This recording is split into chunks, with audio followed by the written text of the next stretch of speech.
Hey everybody, today we're going to be changing the brake pads on a Triumph Tiger 1200. This is the Tiger Explorer model. This one's a 2016 model year. You can tell at a glance because it has a single-sided shaft-driven swing arm. So the tools you're going to need for this are a 15mm six-sided socket. The reason I say six-sided is because the nuts are fairly soft. If you use a 12-point and an impact gun or a 12-point and a wrench, you might damage those nuts or round them off. So we try and avoid that by using the correct tool.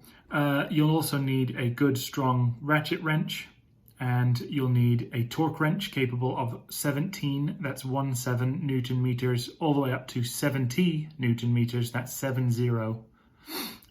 You will also need a 5mm and a 6mm hex drive, whether that's an Allen key or a 1/2-inch socket or a 3/8-inch socket, doesn't matter. You'll need brass wire brushes in order to clean the caliper pistons because they'll likely have some rust and dirt and pitting and all that crap. And you cannot push those back in with that stuff there because it will damage the caliper's seals. You'll also probably need some G-clamps or a G-clamp to push the pistons back in. They can be quite stiff sometimes. So I would definitely have those. You should also have copper slip, copper grease, moly grease, a Phillips head screwdriver to remove the reservoir cap if it starts to overflow, a work light always helps, and anti-corrosion spray for aluminium. So I use ACF 50. It's quite expensive, but it really does protect things from corrosion. Alrighty, let's get started. So I can't find any guides on how to do this. Pretty sure it's going to be pretty easy. But we're going to start by taking off the rear wheel, which is done by removing these 5 bolts, or I think they might be covered nuts, but we'll see when we get it off. I'm using a 15mm impact socket on an impact gun. This means I don't have to hold the brake to undo these nuts. You can do it with a spanner or a wrench or any other tool you got, as long as it fits. There we go, the wheel is removed. As you might see, it is studs and nuts rather than bolts. We'll give this a clean up before we put the wheel on because you can see some aluminium corrosion. But now we need to disassemble this caliper to get the pins out. We're going to remove this pin. It holds the pads in and is the slider pin for the caliper. It's a 6mm. Best to use an inserted machined bit like this on a nice wrench, because if you try and do this with a small Allen key, you'll probably round it off. Once this is loose, you will see a top hat bolt undoes and slides upwards.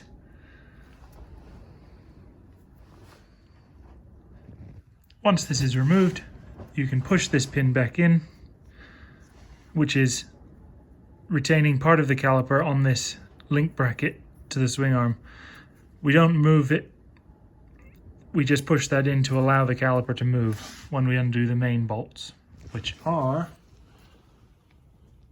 underneath here.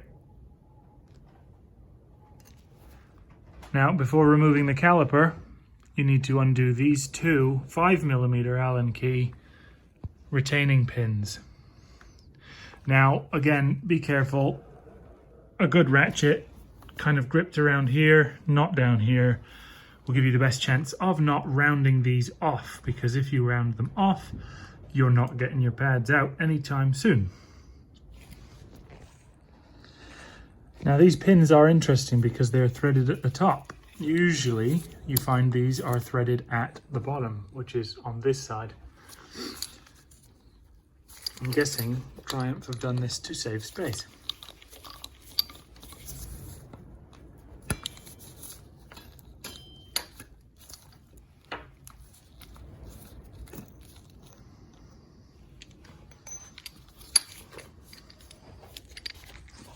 This one is going to be hard to get.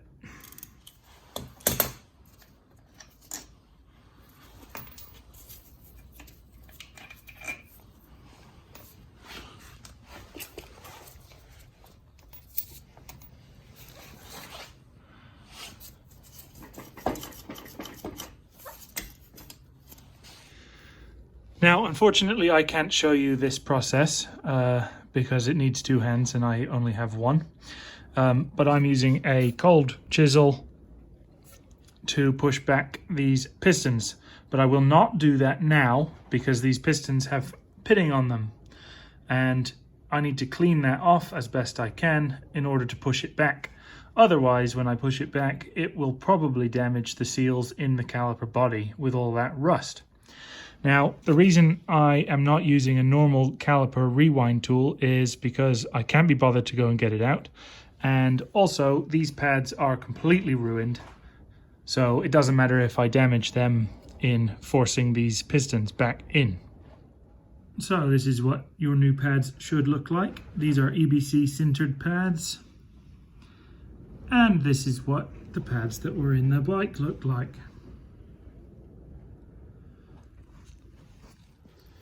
Now, I'm fortunate enough to own an engineering lathe, so I can clean these pins up the easy, lazy way. I also discovered that while Triumph were not changing my pads, they were topping up the brake fluid. So I've had to undo these top screws to let the lid pop up because pushing those pads back has created too much pressure in this reservoir. Okay, so now the pads are out. The pistons are as far back as they will go.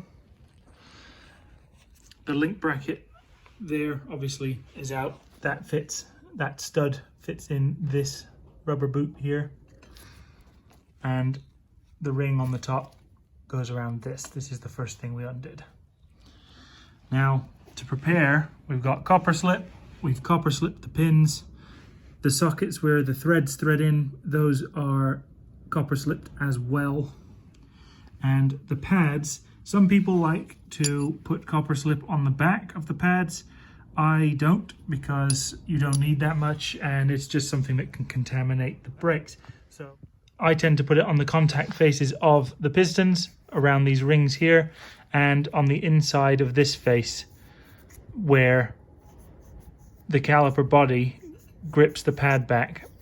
So they don't really move, or they shouldn't move too much, but it does stop brake chatter and squealing noises from the pads.